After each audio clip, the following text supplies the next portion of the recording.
Whether through democracy, strong public education, quality health care, or broad economic opportunity, reducing inequity is the highest human achievement. I left campus knowing little about the millions of young people cheated out of educational opportunities here in this country. And I knew nothing about the millions of people living in unspeakable poverty and disease in developing countries. It took me decades to find out.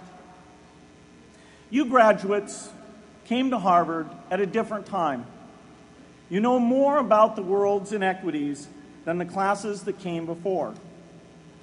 In your years here, I hope you've had a chance to think about how, in this age of accelerating technology, we can finally take on these inequities and we can solve them. Imagine, just for the sake of discussion, that you had a few hours a week and a few dollars a month to donate to a cause. And you wanted to spend that time and money where it would have the greatest impact in saving and improving lives. Where would you spend it? For Melinda and I, the challenge is the same. How can we do the most good for the greatest number with the resources we have? During our discussions on this question, Melinda and I read an article about the millions of children who are dying every year in poor countries from diseases that we had long ago made harmless in this country: measles, malaria, pneumonia, hepatitis B, yellow fever. One disease that I had never heard of, rotavirus, was killing 500,000 children each year, none of them in the United States. We were shocked. We had assumed that if millions of children were dying and they could be saved, the world would make it a priority to discover and deliver the medicines to save them. But it did not. For under $1, there were interventions that could save lives that just weren't being delivered. If you believe that every life has equal value, it's revolting to learn that some lives are seen as worth saving and others are not.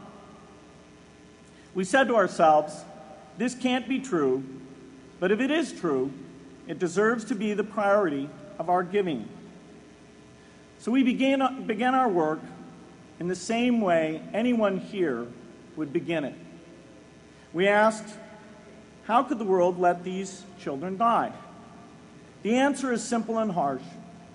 The market did not reward saving the lives of these children, and governments did not subsidize it. So the children died because their mothers and fathers had no power in the market and no voice in the system. But you and I have both. We can make market forces work better for the poor if we can develop a more creative capitalism.